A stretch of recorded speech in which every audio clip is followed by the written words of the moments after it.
Hello and welcome back to the show. I am in the studio with Fox Stevenson, aka Stan SB. How you doing, mate? I'm doing all right. How are you? I'm not too bad, thanks. You have recently released your EP called Endless, which was released on the 15th of October. What are your influences behind it, and what has been the fan reaction to it? The influences. Okay. Well, it's a bit of a eclectic kind of mix of an EP. Like, I wouldn't say there are any two tracks on it that are too similar, but I don't know. My influences have always kind of come from just loads of people who have great melodies. Like, like Owl City has great melodies, but so does Counting Crows, for example. Like, mainly my influences. Two comparisons I thought I'd never hear before: Owl Cities and Counting Crows. And then, like, even like from Noisier as well. Like, with the intensity that they can get from their tracks, I listen to a lot of different stuff and then kind of try and find a halfway point. And that's what I try and do. But yeah, like, I always try and create something that I haven't really heard usually. Like, most of the time I'll think, hey, I really like that sound and I really like another sound from another track. So, like, Give Them Hell, for example, like, it's pop and it's really heavy drum and bass neuro kind of stuff. So I was trying to put those two things together. Another part of it was the fact that I had these three of the tracks from the EP I'd made almost a year ago under Stan SB before I changed my name to Fox Stevenson, and they needed redoing because my production levels have gone way higher than they used to be. But practice makes perfect. Yeah, completely. Not yet though. Get in there. I hope. But like those tracks could have been a lot better when I made them. And I felt like they deserved to have that, like, retouching. And also I'd put previews up on SoundCloud ages ago, and people were asking after those tracks, and there are other ones that are in the pipeline as well. And that's kind of where the EP came from. But yeah.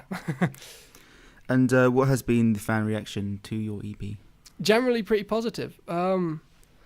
I was slightly disappointed with the reaction to the new version of Give Them Hell because I was really excited about that. I think a lot of people held the original in their heart quite strongly. So to hear that changed for a lot of people, I think was a little bit difficult. But, you can't please all the people. I'm really happy with all of the EP. If it was up to me, I think the title track would have been Like You, but...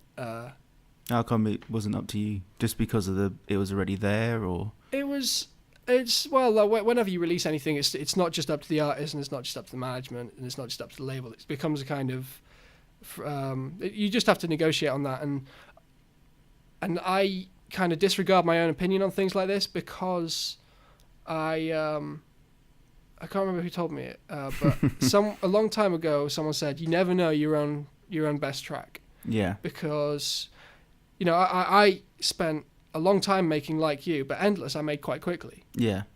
So for me, there's man hours in that one, and I feel more attached to it. But that doesn't, you don't hear that in a track. You only hear the track, and if a track's better, then it's better. Yeah. That's about it. And also that's opinion. Yeah. Because people like different things. Of course, yeah. But what would you say are your influences as a person and in your musical career? As a person... probably my dad. Like he had a musical career earlier on. He was in a band called Missing Airmen, and they were quite successful for a while on the London scene actually. Okay. But musically, yeah, I'd have to go back to Counting Crows again. Like they are the band I listen to the most, which is probably really surprising. But yeah, I'd say so. I would never have said Counting Crows would be like your favourite band. Absolutely love them. But there's also like Pendulum from the early times. Like I didn't enjoy the newer albums as much, but In Silico and In Silico had some great tracks, and Immersion had one or two, but like nothing for me beats Hold Your Colour as an album. The original or the They brought it out again, didn't they? They did, and they put a couple of extra tracks on. That was kind of like a period that I still liked them in a lot. And I still play out a lot of the tracks from that era of theirs. So generally, if you looked at my iPod, what it'd be it'd be Counting Crows and a couple of other singer-songwriter, just melodic song types, and just loads of really, really disgusting drum and bass and dubstep. Like, I'm a huge fan of Noisier, and I love Receptor. Receptor's incredible. Yeah. And there's a whole Cone Sound. I really rate their production as well. So yeah, those would be my main influences. But to be honest, I don't actually listen to a huge amount of music. Too busy making it to be listening to it. I would have thought. It's a semi-conscious decision as well. It's because I find myself replicating a lot of what I hear. Yeah. Possibly too much. So if I find that if I'm not listening to a huge amount of music, then I make something a bit more true to myself. If Yeah. You know what I mean. So don't listen to this show too often, otherwise you'll start talking like me, and that's not a good thing. But what does the rest of 2013 have in store for you? The rest of 2013 is probably pretty quiet on the show front, unless something happens. But I'm gonna do another. YouTube live mix, so that'll be like an hour and a half of me just going as hard as I can on DJing. I'll film that and I'll get that up on YouTube. Okay. And possibly off the back of that, a few releases if there are tracks that seem to be more desired out of that mix. But that's more of a play-it-by-ear sort of situation. And I'm hoping at the beginning of the year to start sorting out a EU tour with the live band. But that's just an idea now. Right? That's not been explored anywhere near as much as it should have been yet. Yeah. Give it a couple of weeks whenever this goes out, you might have got something together. Yeah. Who knows? Maybe. But what have you been up to this summer? This summer was actually a pretty good summer for me. I played about 4 different festivals around Europe, and I made most of the EP. There are a lot of tracks made this summer, more than shows played. I've got about 6 or 7, maybe 10 even tracks. Like some are remakes, some are completely new originals that people just haven't heard. I actually put a preview up of one the other night on the Facebook page. Yeah. And it seems to have gone slightly viral, which is a bit crazy, because usually, like, if I put up a video like that, I get about 200, 300 likes. But this has got 3,000. Wow. So I don't really know what's going on there, but yeah, I think I'm probably going to have to open this new mix with that track. Seeing as it's got 3,000 likes and counting. Yeah, and that's, you don't have a choice, really, do you? Yeah, that's like 10 times what I can usually expect for something like that. If we're going to say 10 times more than I could count. Then again, how would you know what 10 times 300 is if you couldn't count that high? But what has been the craziest moment that you have experienced this year? Oh, easily School Rock Festival in Belgium. School Rock Festival? Yeah. It was like Jack Black should be running it. Yeah, it was really fun. I didn't really know much about the festival, but we'd been asked to do a hour-long live set. And this was our first one outside the country. And we were pretty nervous. We were kind of under-rehearsed and a little bit daunted by the fact that we were headlining a festival, it was about 4,000 people in main Belgium. stage. Yeah, in Belgium.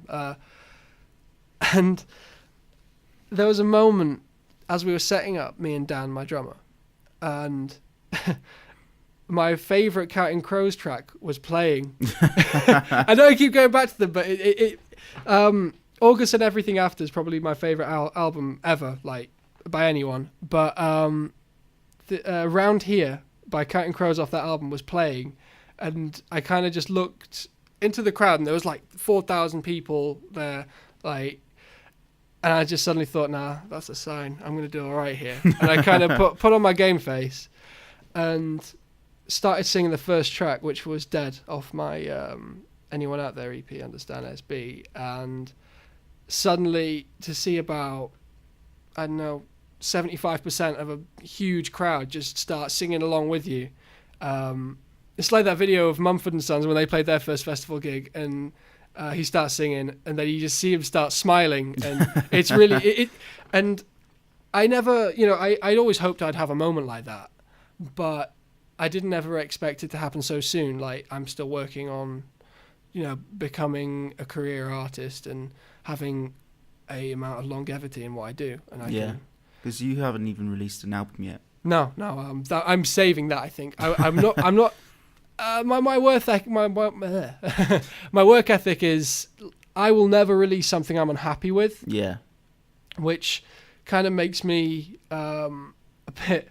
It makes it quite hard for me to take critique sometimes. Like, I wouldn't finish a track if I didn't think it was really like something that I would be happy to represent myself with. Yeah. But yeah, so an album, unless I started feeling like I could make a album I could be happy to put my name on, I probably wouldn't do that for a while. But it's no rush. Yeah, but that show in Belgium was ridiculous. Like, every single time we played a song that was already released, or some even that had just been mix cuts in the past, people were singing along, and it was pandemonium actually. Like, in the crowd, it was a lot more energetic than I could have expected. Mosh pits. Yeah, everything, the whole lot. Wall of death. Yeah, well, I'm when I do my DJ sets, I do a lot of trying to keep it like a crowd. Yeah. Because I feel like it's more of a show nowadays, because it used to be that you'd have a DJ mix out of someone else's set and you wouldn't really know exactly when their set started. But the way I like to do it is I like to do a DJ set concert type thing. Yeah. Which is, a lot of other people are doing it. I'm not saying this is my only my thing, but I come on, like, I have a track that I'm ready to open on, and I have a track that I know I'm going to finish on, and I'll stop things in between and talk like you'd get with a band. And I do a lot of kind of crowd play. Like, my favorite one is I always get people to sit down, sit down and then jump up, which isn't something that's completely original, but yeah. I think my favorite thing to do at the moment now, though, is because at least in a lot of the places I play in Europe, Anyone Out There is the track that a lot of people know. Yeah.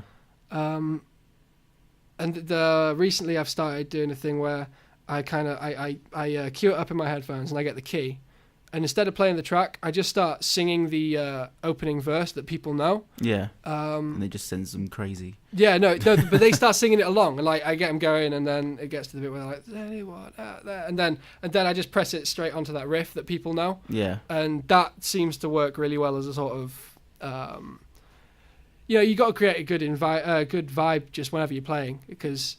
Well, if people aren't enjoying it, then they're just going to go home and maybe not listen to you ever again. Yeah, of course. I try and make sure that all of my sets are completely memorable. Yeah. And they are as energetic as I am. And he is quite energetic. Since he's been here, he's been bouncing off the walls. We've been trying to get him down off the ceiling, and we've actually managed to do that now. Yeah. So that's kind of like how my year's been. Sounds cool. I'd have to come down to one of your shows, and if my memory's quite bad, so if I remember it next time I see you, you'll be like, "You're right, I remembered it." But if you could have any superpower, which one would you have? Oh no, and why? That's too much of a question to think about. I think flying, to be honest. I mean, why flying? It's a boring one, but who doesn't wish they could fly? True, but that's what aeroplanes were for. No, it's not the same. Just it's more luxurious, unless you're on EasyJet. It's like being in a coach. Man, yeah, just flying, just because of the amount of freedom you could have for a bit. You could go wherever you wanted. I wouldn't mind being able to breathe underwater. That'd be a lot of fun. Yeah, that'd do. Like either of those ones for me, because flying and breathing underwater. Yeah, maybe both at the same time. Yeah. Flying while underwater, swimming, in other words. But Stan, Fox, whatever you want to be called, a massive thank you for taking the time out and allowing me to interview you. Good luck with the rest of the year, and good luck with everything else that you do. Thank you very much.